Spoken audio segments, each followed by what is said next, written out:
আসসালামু আলাইকুম সবাইকে। তো আজকে আমাদের বিজয় 4.S নিউ সেকেন্ড টাইমার ব্যাচে রুই মাছ পড়াইলাম। তো কি কি পড়াইলাম, কিভাবে পড়াইলাম, এই জিনিসটা যদি তোমাদেরকে দেখাই। দেখো, রুই মাছ ছিল আমাদের। তো প্রথমত আমরা মেইন বই সাথে রাখছি অবশ্যই, এবং এই বইটা আমার নিজস্ব দাগানো, নিজস্ব স্টাইলে, কোনো কোচিং এর সাথে মিল পাবা না, নিজের মতো করে দাগাইছি এটা, ঠিক আছে? তো কোচিং এর দাগানো বই সাথে মিল পাবা না, তো নিজের মতো করে দাগাইছি। এক্ষেত্রে স্টাইলটা অন্যরকম, এটা ফলো করলে আরো ইফেক্টিভ হয়। তো প্রথম থেকে রুই মাছ আছে আমাদের। রুই মাছের কি কি পড়তে হবে না পড়তে হবে, কেন বলছে, বেসিক সহকারে একটা পেজ থেকে কি মনে রাখতে হবে, এইগুলো প্রথম থেকে বলে গেছি। বলে দেওয়ার পর চিত্র আছে, চিত্র একে প্রত্যেকটা অংশের মধ্যে কি মনে রাখতে হবে, কেমনে মনে রাখবো, আমি বইয়ের মধ্যে অনেক কিছু নোট করে দিছি। পরে কনফিউশন জায়গাগুলো কি, কত কত কিছু কি আছে না, চিত্র আছে, চিত্রের মধ্যে প্রত্যেকটা অংশ দেখাইছি। কোনটারে কোন পাখনা বলে প্রত্যেকটা ব্যাখ্যা করছি, যে ভালো করে না মার্ক করা আছে কোন জিনিসটা কি, কেন বলছে, প্রত্যেকটা অংশ ব্যাখ্যা করে করে দেখাইছি। তারপরে এই দেখো, আমাদের পাখনা পাখনা পার্টটারে আমরা একটা নোট দিয়ে পড়াইছি, ক্লাস নোট ছিল আমাদের, ঠিক আছে? এই যে পাখনা পার্টটা খেয়াল করে দেখো, পাখনা পার্ট, এই যে পাখনার পার্ট, এই পাখনা পার্টটারে আমরা কি করছি, ছকের মধ্যে সবকিছু ক্লিয়ার করে দিছি। প্রত্যেকটা টপিক কেমনে মনে রাখতে হবে, কেমনে ভুলে পরীক্ষা পেছাই দিতে পারে, কেমনে পরীক্ষা আসতে পারে, সব কিছু আলোচনা করে দিচ্ছি, ঠিক আছে?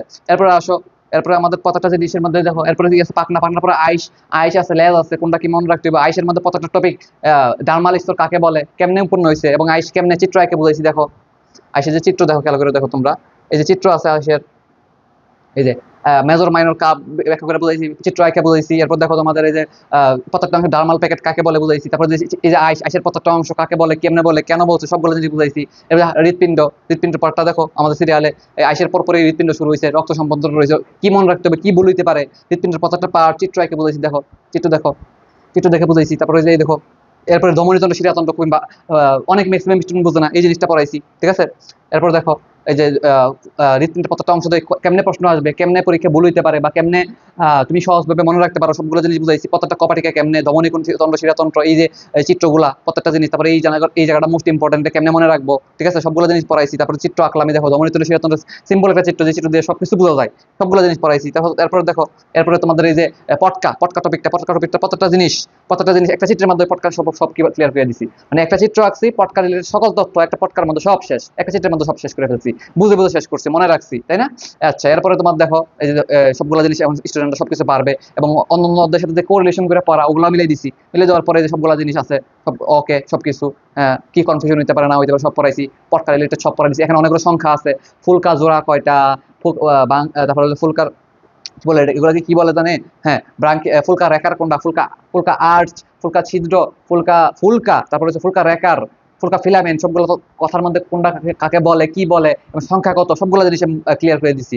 ফুলকা প্রকোষ্ঠ কয়টা, অনেকগুলো সংখ্যা ব্যাপার আছে। তারপরে এই জায়গাটা হালকা একটু বুঝাই দিচ্ছি। তারপরে প্রতিশ্রুতন্ত্র কি, কোনটা মনে রাখবো, কিভাবে মনে রাখবো, পটকার বিস্তারিত, পটকার কাজ, পয়েন্টে পয়েন্টে কেমনে মনে রাখা লাগবে, কেমনে পরীক্ষা আসতে পারে, সবগুলো জিনিস বলে দিচ্ছি।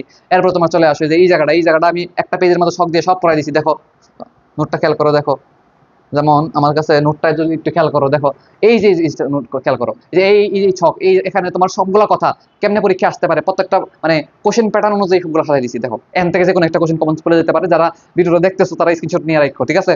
তোমরা তো ক্লাস করতেছো না, নিয়ে রাখো আর কি স্ক্রিনশট। এরপরে দেখো ওকে, এগুলো সব গুছাই দিছি। এরপর তোমরা এই জিনিসগুলো ব্যাখ্যা করছি, কিভাবে একটা মাছ বড় হয় বলছি। পরে এখানে একটা ছক আছে, একটা ছক দিয়ে কেমনে পুরো জিনিস গুছাই ফেলতে হয়, যেমন ধরো ছকের নমুনাটা সবাইকে শিখাই দিছি, নমুনাটা এই ছক করে পুরো জিনিস গুছাই ফেলা যায়, এই জিনিসকে বুঝাইছি। তারপরে আরো জিনিস যেটা পড়াইছি, দেখো এই জিনিসটা অনেকে পড়ে না, এখানে রুই মাছের প্রথম ক্ষেত্র সবাই জানে হাল্লার মধ্যে, কিন্তু বাকিগুলো কেমনে মনে রাখবো ঠিক সহকারে শিখাই দিছি। তো যা দেখতেছো এর থেকে আরো অনেক বেশি কিছু পড়াইছি। তো এইভাবে করে আমরা রুই মাছ আজকে শেষ করাইছি বিস্তারিত বেসিক সহকারে। অন্যান্য জায়গায় আধা ঘন্টা শেষ করে, আমরা 1.5 ঘন্টা শেষ করছি, ভালো মতো শেষ করছি, বুঝে বুঝে শেষ করছি, প্রত্যেকটা টপিক ক্লিয়ার করে পড়ছি। এইভাবে করে পড়লে মেডিকেল ভার্সিটি সব জায়গায় তুমি পারবা, দীর্ঘদিন মনে থাকবে, পরীক্ষা আউটপুট বেশি পাবা, পড়ালেখা মজাদার মনে হবে। তো এইভাবে করে আমরা শেষ করছি আলহামদুলিল্লাহ। এবং সামনে প্রত্যেকটা চ্যাপ্টার বেসিক সহকারে সুন্দরভাবে গুছিয়ে পড়বো ইনশাল্লাহ। আমরা দোয়া করবা, এবং যদি সামর্থ্য থাকে জয়েন করে ফেলতে পারো আমাদের সাথে, এবং বেসিক দিয়ে এবং প্রত্যেকটা জিনিস গুছিয়ে সর্বোচ্চ গুছিয়ে পড়াবো। আমার মতো গোছানো, আমাদের মতো গোছানো আর কেউ তোমাকে গুছিয়ে দিবে না, এটা গ্যারান্টি। যত টাকার যত নামে দামি পারফর্মে ভর্তি হো না কেন ইনশাল্লাহ। ভালো থাকো সবাই, আসসালামু আলাইকুম। দেখা হবে নেক্সট কোনো ভিডিওতে।